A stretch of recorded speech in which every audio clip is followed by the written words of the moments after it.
parent or a grandparent and you're thinking, why aren't there any good shows for kids? We have some exciting news for you. Let's talk about it with animation legend Butch Hartman on Steve Brown, Etcetera. He's an old white guy, an author, broadcaster, and seminary professor who's sick of religion. And he's brought friends. Please welcome Steve Brown, Etcetera.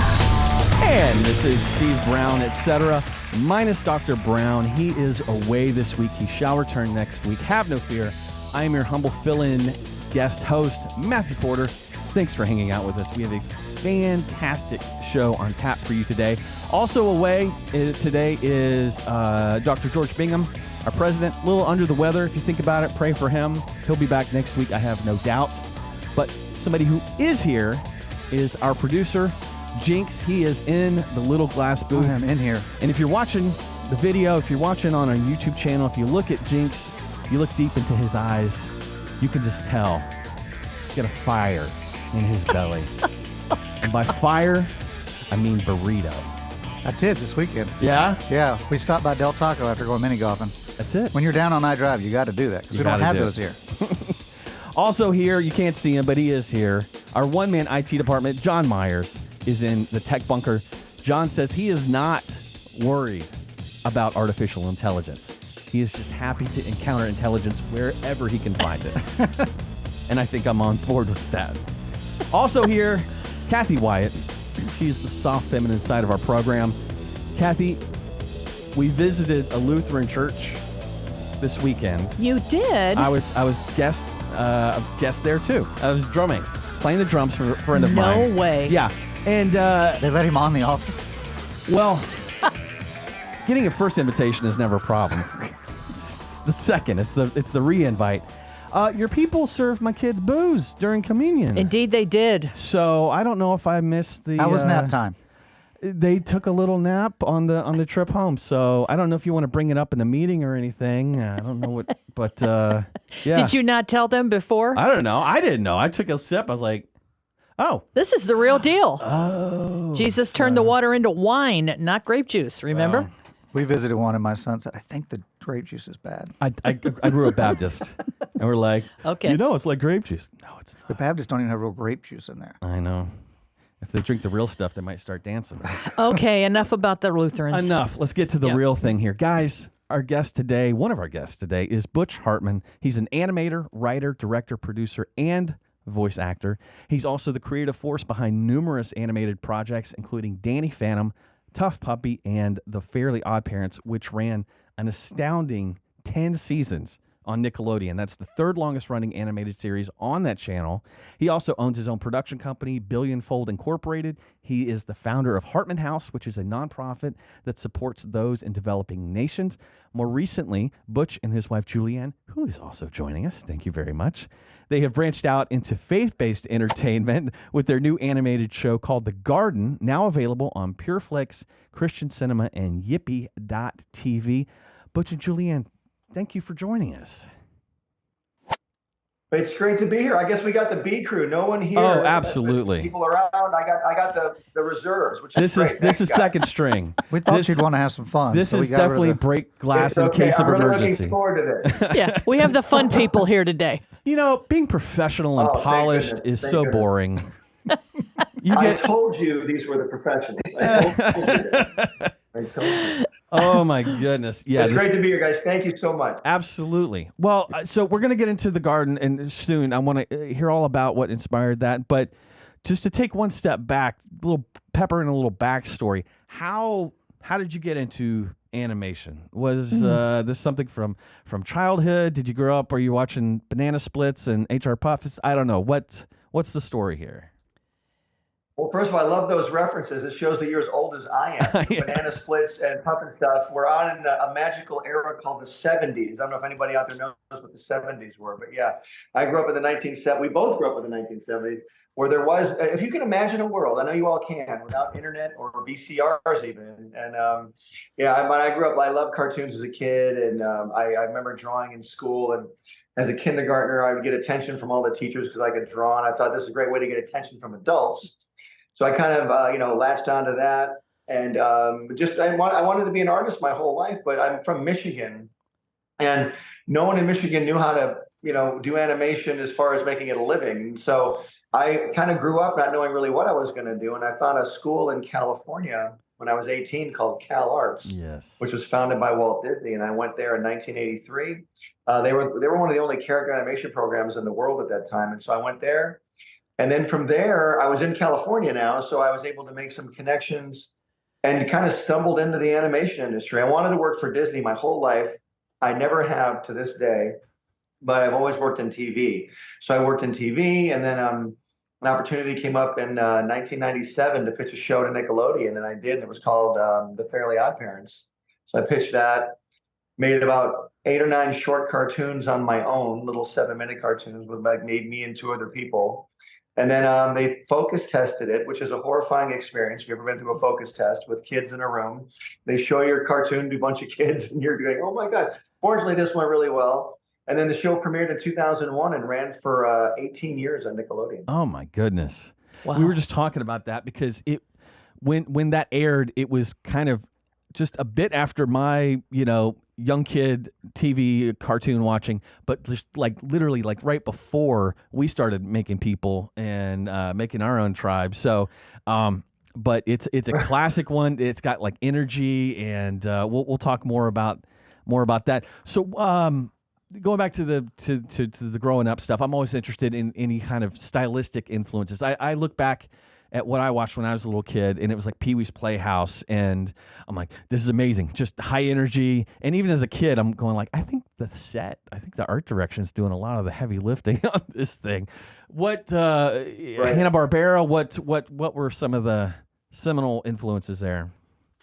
I'd probably say primarily Hanna-Barbera, because again, when I grew up in the 70s, you didn't have any way to stop your television or control it other than turning it on and off. And there was a magic thing that came out called the TV remote. You could switch channels once in a while, but I watched whatever was on. And Saturday morning was the big day to watch cartoons, and so I'd get up at 6 in the morning, pour my little bowl of Trix or Captain Crunch or whatever, and I'd watch Scooby-Doo, I'd watch the Jetsons, I'd watch Wacky Races, I'd watch the Super Friends and all these shows, Schoolhouse Rock, Conjunction Junction, What's Your Function, all that stuff. So I grew up loving all that stuff, and I really love comedy. I love cartoons that made me laugh. I love Bugs Bunny, all the reruns of Bugs Bunny cartoons. Yes. Which have now been sadly tragically edited. They've changed the complete comedic, style of those cartoons now. But I love those cartoons. I just love to laugh. And then rarely there'd be a Disney cartoon on TV, and I'd love those on The Wonderful World of Disney. Every Sunday night they'd show, cartoons, Winnie the Pooh and things like that.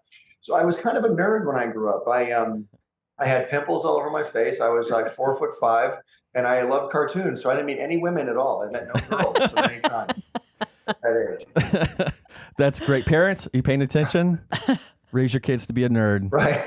Put them on the right path. Right, it's right. the right thing to do.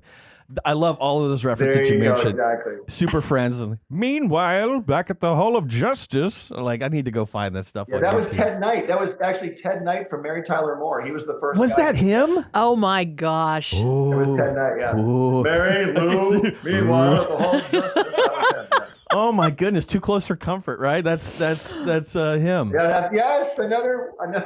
Yeah, another no, reference, yes. we could probably nerd out for the rest of the show on pop culture, but we'll will. save the audience from that. So, cut to now, you've got this hit show. What is that like? Because I know from the live action, you've got you come up in TV generally as a showrunner. You're a writer, and you kind of advance through the ranks, and now you're running a team of writers. Is it similar in animation? And then what was that like? You just suddenly turn around, and you're like, oh my gosh, I've got an IP empire here. Yeah, it was really a blessing, and we became Christians right when I sold the show in the early 2000s, and it's absolutely the same as live action. Only your characters are drawn instead of live people. I mean, we have live actors that do the voices, but it's all the same thing. Scripts need to be written, voices need to be recorded. Instead of building our sets, we draw our own sets. Instead of having an art director on a set, we have an art director who sits in a studio in front of a computer and just makes all the color choices and things like that. So, and a show's got to be delivered at the end of the week, like any other TV production. so the network can air it. You're always under a deadline, and you're always after that magic word called ratings, which have changed a lot in the last 20 years. But ratings it was all about the ratings. Getting a show on the air is one thing, but keeping it on the air and keeping people employed is another. You know what that's like. Oh, yes. That's awesome. And Julieann, your spiritual experience was around the same time, or something a completely different timeline for you? No, we both got saved the same day at a church, and which was and my mother too. So it was a 3-for-1. 23 years ago. Yeah, it was I think 2000. I think the pastor gets a set of steak knives Or something. When you get the you got the hat trick with the Hartmans there. Like, well played. Well, that's great. We're kind of just scratching the surface. We're gonna, when we come back, we're gonna talk more about the actual show that has just launched called The Garden. Wonderful show. Very exciting to see new content in this space. And only when you look at it, you realize, wait a second. Oh, we've kind of been underserved here for a while. We needed this, like you get a glass of water. You're like, I was thirsty. I didn't even realize I was thirsty. We're talking to Butch and Julieann Hartman.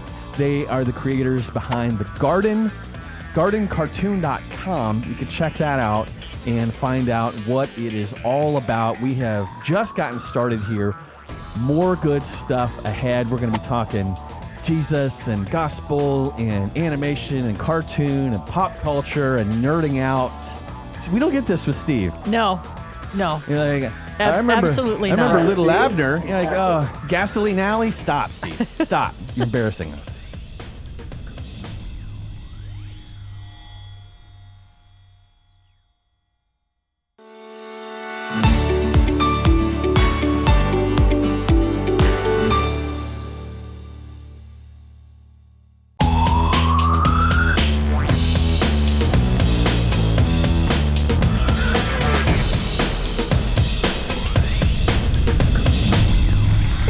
You are listening to Steve Brown, Etcetera. Thanks for hanging out with us. We are talking to Butch and Julieann Hartman.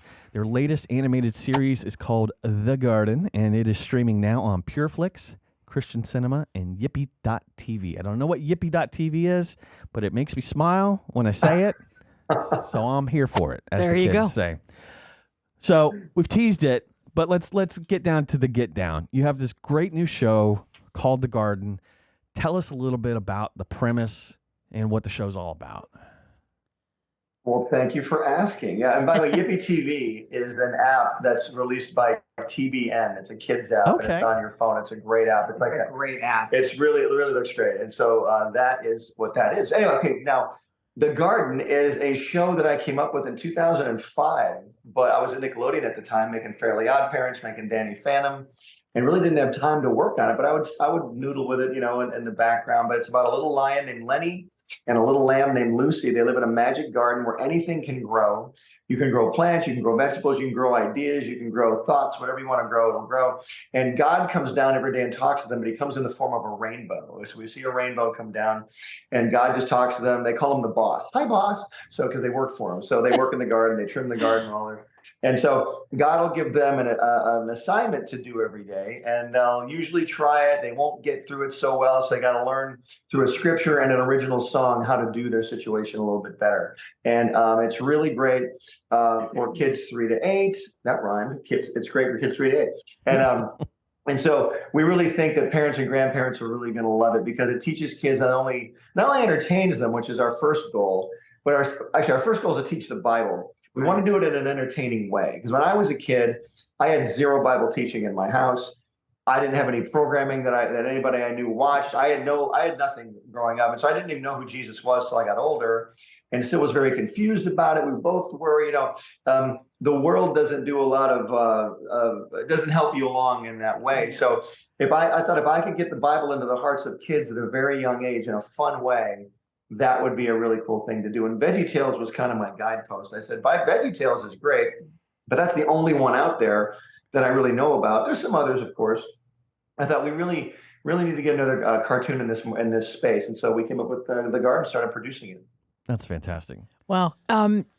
Well, I was going to ask you about the target audience, but you answered that, so that's great. What was it that was germinating or whatever through your brain that made you decide on this concept of the garden? Were you going back to the Garden of Eden and saying, okay, let's go from there, or what was it that actually made you head in that direction? That's a great question. It was sort of that was a great question. It was sort of a combo of C.S. Lewis and kind of the Garden of Eden, because I thought, C.S. Lewis, The Lion, Witch, and the Wardrobe. I thought, you have Aslan, and you have, the Kingdom of Narnia and stuff. I thought we could do that in an animated form. That'd be really fun.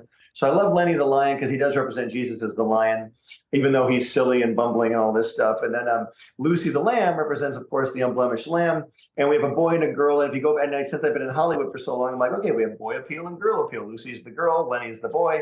Both boys and girls can love the show. Lucy's the smart one, Lenny's kind of the impulsive one. And so they kind of have their adventures where Lenny wants to do something completely out of his mind, and then Lucy's like, let's just calm down here. Let's do this the better way. And so she's the one that always says, let's ask the boss. Let's ask God about that. Right. And Lenny's like, okay. And so then the rainbow will come down. Exactly. That's great. And so but the main thing is we want to get scriptures into the hearts of kids. So going back to my Schoolhouse Rock days, when I was a big fan of Schoolhouse Rock, I wanted to write catchy songs that kids could learn, like, if you want to be my first mate, go read Luke 6:38. It's all about giving. And that's pretty great. I'm like, how do you rhyme these scripts? So anyway, it's been a lot of fun. I used to write a lot of songs on Fairly OddParents. I've got some Emmy nominations for writing songs. I'm like, I'm going to write a song for every episode. So we're producing 40 songs, 40 episodes. And our album is out on iTunes right now. We have 8 songs on that. Yes. And one of them was just #1 on the Amazon Christian Kids list, which was really exciting. Wow, so that's great. Songs are a big part of it. That's awesome. There's undeniable that if you can pair compelling entertainment story, but particularly music, it lands on a deeper level. I could tell you my childhood phone number when I was 6 years old because my mom, who's a piano player, made a little ditty out of it. And so that will always live in there. So you want to embed. Can we call it right now? Yeah, you could. Right now? Should we do that? But there's not enough numbers now. You have to call an area code first. So just to establish, I am really old. Well, think about even like just with Disney movies, and you can have 2-year-olds and 3-year-old little girls in little princess dresses singing every song because the music is just what Frozen. I mean, there's Frozen. Exactly. Yeah, there's not a child out there that that doesn't know how to sing that. Yeah. all the way through. Because music is awesome, man. Yeah, exactly. Music is super important. Yeah, this is one of the best things about Jinx knows music. Yes. Jinx is We're all behind the scenes people here today, aren't we? he's not a musician, but he's a drummer, which is pretty close. Pretty close to being a I'm musician. a bass player, so we're doing good there. Yeah, it's on the right path. I love it. That's exciting. Wow, a song per episode, and so That's cool. remarkable. I mean, that's remarkable. So, in looking at this, and I said this earlier, you kind of like, well, we've had something between Veggie Tales and now, right? And I looked it up on the internet. It's been a minute. Yeah, and sorry, millennials, that came out 3 decades ago. I mean, before millennials. You're very well aware, yeah. Yeah, I mean, like, you're like, that's not possible, right? Is it literally The that Mandela effect, I'm telling you. underserved? Then Well, what's interesting is every time I would talk about the garden to people, I'd say it's going to be a Christian cartoon, and everybody would say, "Oh, like Veggie Tales." Yeah. That's the first thing people would say. It's always Veggie Tales, and God bless Veggie Tales. That's great, but no one ever comes up with another one. And again, I know there's other ones out there. Well, actually, they do, and it comes like from 1995, and what's interesting is that since we became Christians 23 years ago, we weren't raised on any of this, and we didn't even know what to even show our kids. So, we hear a lot of different names of things, but it's like, oh yeah, that's on, that was on a DVD or whatever. So there's not a lot out there for kids that's new. yeah. So you didn't even know when your kids were little, like 23 years ago, you're new believers, etc. You didn't even know about Veggie Tales. How did that happen? We would watch Nickelodeon. We'd watch my shows on Nickelodeon. There you go. You can watch these. And, They were only allowed to watch Butch Hartman shows. They were not allowed to watch anything else. That's amazing. Well, Yes, nothing else. Well, we knew we were safe with Daddy, right? But you guys know, I mean, look, things were different back then, and so things have changed a little bit, and so we just want to give people an option for some awesome entertainment, and we just hope people enjoy it. that's great, and they will. We'll talk more about that, the creation of the garden, and would love to dive into this process of being in the midst of creating a hit show and then realizing, I think I have this new idea I want to explore, but you're shifting, right? You're shifting into a completely different kind of space, and that had to be kind of new and exciting and perhaps a little daunting. So we will talk more when we come back from the other side of the break with Butch and Julieann Hartman. They are the creators behind The Garden, your new favorite animated series that you don't even know yet. We're going to come back. Don't you dare go anywhere.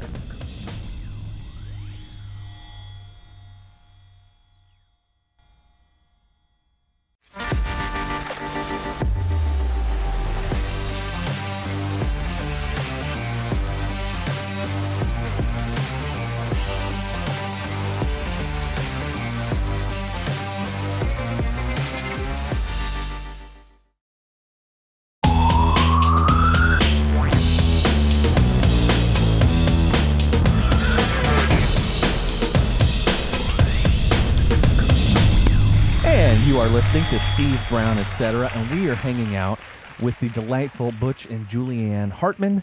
They have a new cartoon. I'm just going to go with the traditional pronunciation. I do that. Cartoon. I thought you were going to say cult. I thought you said cult tune. Cartoon? Let's not dismiss that out of hand.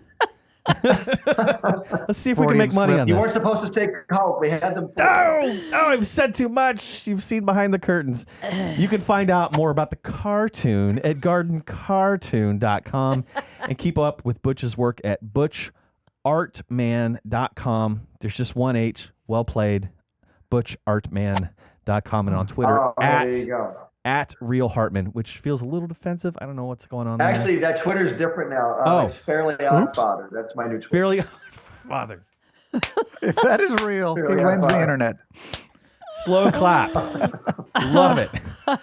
Jinx. Wow. So, what you may not know about me, but most of the people here know is that, like that great theologian Billy Corgan, I am quite... Typically, I'm quite critical of the Christian genre. I don't think it should be a genre. And you can look up the Billy Corgan interview if you want to know what that was about. But anyway, I'm watching this video. We got the little behind-the-scenes teaser on this, and I'm like, this is cool. And again, a lot with the movies and stuff we've been interviewing lately. Same thing, just blown away by the quality of work that's coming out. But I kept going, this reminds me of the Fairly OddParents. And I didn't read this prep yet first. So I'm like, these guys were either involved or God's done something super magical, which he obviously has. He's brought you around to do this. Is there back end overlap outside of just the fact that if you know one, you're going to recognize the other? I mean, is there an intentional overlap with that, or is it just your style that's coming through? I think it's just the style coming through. I didn't sit down going, I want people to know this was me. It's one of those things where you have a story, it has to come out, and if you're persistent enough, it will. And so this is just how I draw. It's the way I design characters. And the great thing is, like we were talking earlier about live action movies and TV shows, the only difference between being a showrunner and animation is I'm an artist too. So I lived in two worlds every day at my office. I would come in, work with the artists, and we'd go over character designs, backgrounds, stylistic stuff, and then I would hop into the writer's room, and I'm a writer as well. So I lived in both sides of the world there, and so I draw all the time. So it's like I'll be sitting with my sketch pad all the time, and I go, "Oh, this character's is it right all the time?" And I'll sit there and I go, "This character's cute. I'm drawing right now. You can't even tell." But I'll say this character's cool. He would look good. What would the lion look like? What would the lamb look like? And so you just come up with those character designs, and it just happens to come out. It's like when Paul McCartney writes a song, everybody knows it's him because it's his style, Right. And so it's just, and by the way, yes, I did just to compare myself to Paul McCartney. Listen, that's okay. I'm sorry, I didn't mean to do that. Listen, if you're going to go for a benchmark, geez. Go for a good one. Can't do, I didn't mean to do that. Can't do much better than that. So I remember you had said the original idea of this came up in 2005. Is that right? 2005? About 2005, yeah. Yeah, for the garden. So take us to the point where you're like, you know what, this is the time for that idea. When did that land, and kind of what was that process? Because it seems like, hey, I want to come out with something that's very similar to Fairly OddParents, and there would be a line of people going, yeah, let's do this. This is going to be like a little bit different. You're going to kind of have to maybe sell the vision a little bit more. Walk us through that process of what was going through your mind at that point. You want to talk about that a little bit? About selling the show, getting going? Yeah, well, so he had the idea in 2005, and it's funny because we just cleaned out a closet the other day, and we found drawings. Wow.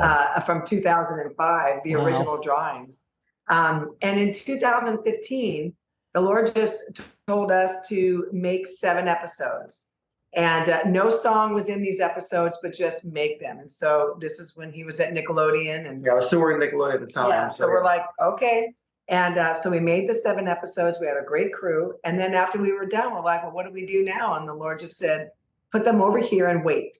Oh. So that's what we did. I hate it when he says And then wait. in 2021, we had someone ask us, like, they were going to be pitching some ideas on for a bunch of very motivated Christian investors. And they said, hey, the stuff I'm pitching is a little dark. I mean, it's not dark as in the content was dark, but it was, like dramatic, very heavy, dramatic stuff for kids. He goes, you got anything light and colorful? Wow. And so Butch goes, well, you know what? You can just put up one of my episodes and just talk about, it's a show called The Garden. So he did, and that was the show that everybody went crazy over. No kidding. So it was not really we didn't know where it was going to go. That's what I love about God. It's like, we had no idea. We just did what he said. He said, make the episodes and wait. And so we did. And so now we've been in full production for over 2 years, and we are making 40 episodes. And we've got a movie that's now we're starting in the works as well. Yep. But it's just that's what I just love about the Lord. You could sit and worry and be just trying to figure out things, and we just got to listen to him, and whatever he tells us to do, we do. And that kind of sounds familiar, because didn't Jesus say that? Yes. I only do and say as my Father tells me. And in 2021, we're still dealing with COVID, and everything's not really, functioning at the great rate of speed that everybody thinks, and along comes the garden. Man, it is so true. And by the way, we always tell people, be ready for that opportunity, because opportunities are like comets. Like Halley's Comet. They're really cool, but they don't come around very often. And so you should really be ready. Be ready, because it might not come around again for a very long time. And a lot of times you're thinking, you know what? It does feel about 80 years since I've heard from God on something. I have found this to be true. God is never late, but he dang sure is never early. Guys, we were talking to Butch and Julieann Hartman. We're having a great time, and I know you are too. We have one more segment to go with them, so don't go anywhere. We will be right back.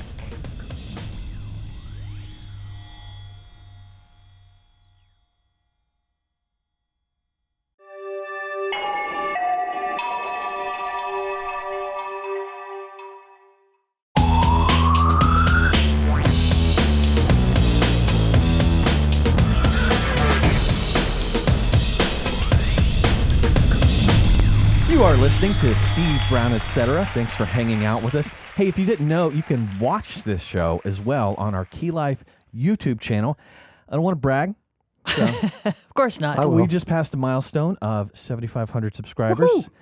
On our way to our goal of 8 billion subscribers. Right. So, which makes how many per month? Did we figure that out yet? I don't know, but that was a little depressing. I think, figured out we're going to need to translate the show into Cantonese and Mandarin if we're going to hit that kind of. But all things in its time. If you will help us get there, we'd appreciate it. Go to youtube.com/KeyLifeNetwork, and then obviously you made the trip there. Go ahead and hit subscribe. We are talking to Butch and Julieann Hartman about their fantastic new animated series for kids called The Garden. And not anybody who's not necessarily in show business or entertainment understands kind of this idea where the thing is never just the thing. You see where I am in the show business echelon. Market. But the thing is never the thing, right? You've got a show, you've got a piece of intellectual property, IP, But that's kind of like the first foray. That's the first expression of this thing. There's a whole kind of universe of stuff, and you guys very savvy with this. So the show is great, but it's not just the show. There's these ancillary things that are related to it that kind of are a natural extension of that viewing experience. Tell us a little bit about that. You've got a Bible coming out, right? I wrote a Bible.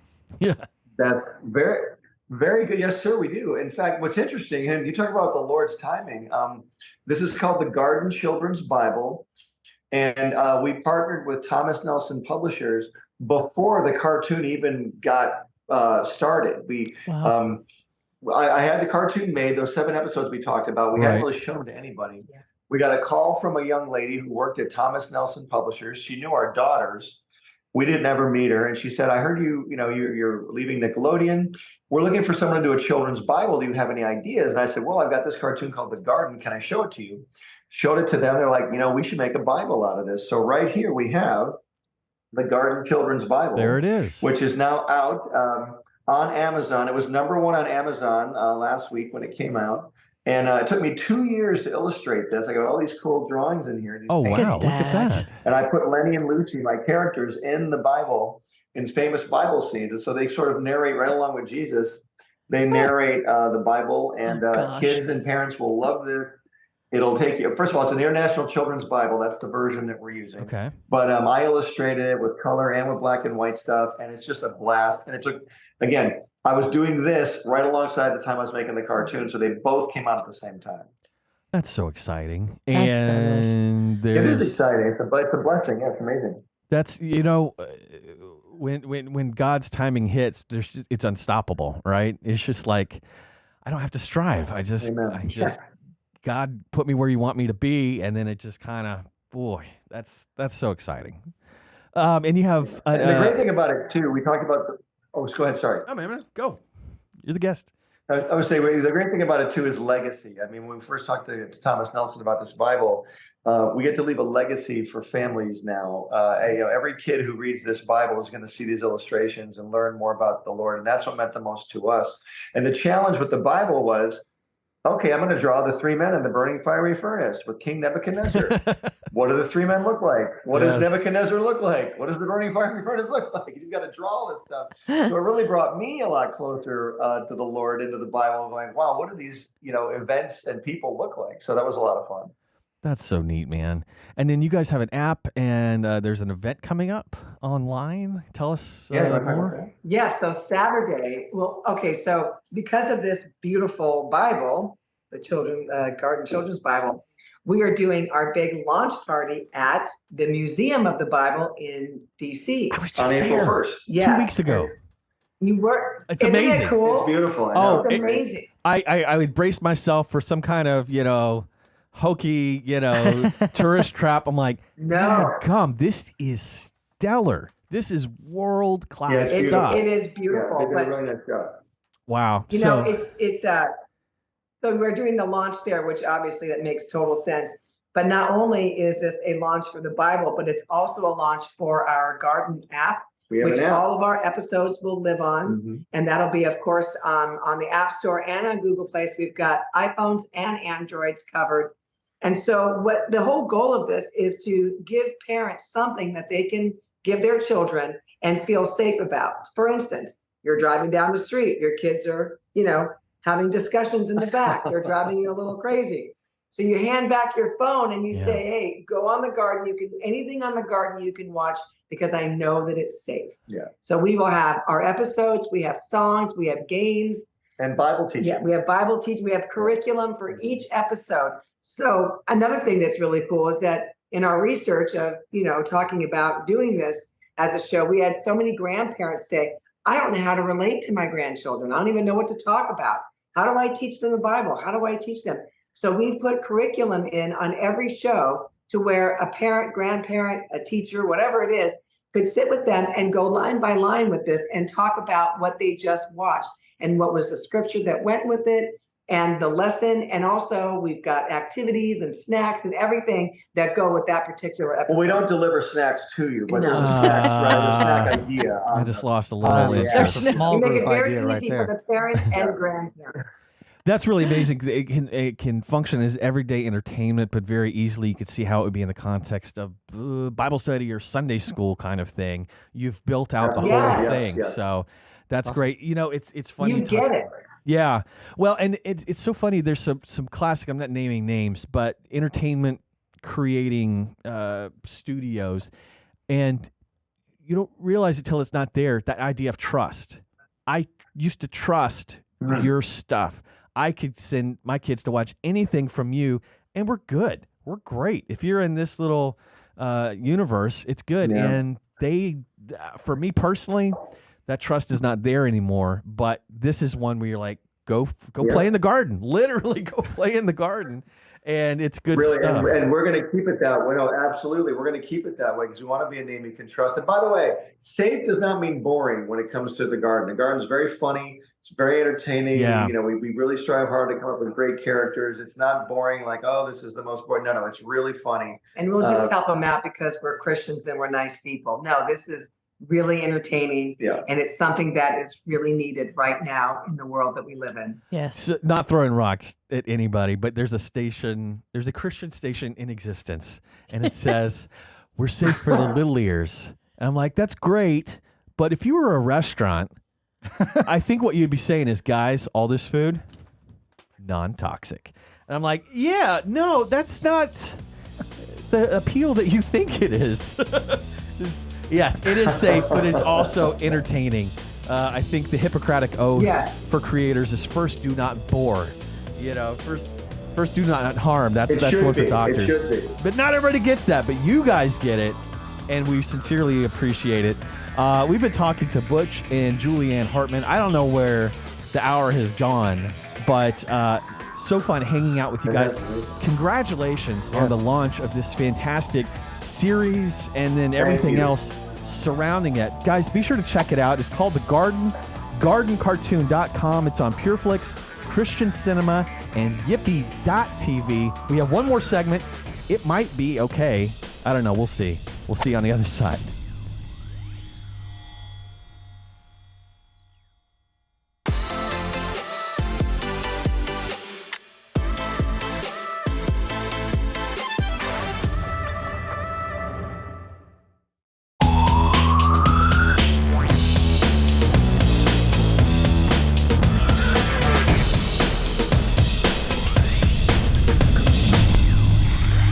Thanks for spending an entire hour with us here on Steve Brown, Etcetera. By the way, do you get our weekly email? Do you? It's called Key Life Connection.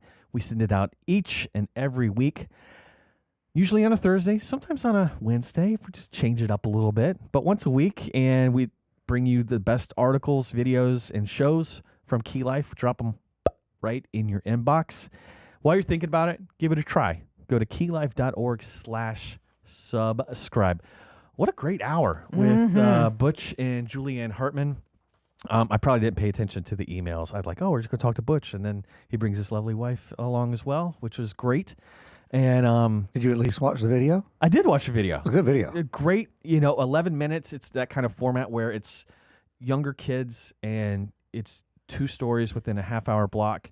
Just really great. And in looking at it, it reminds me this idea of figuring out, maybe the big question of your life when you're a Christian is, what does God want me to do?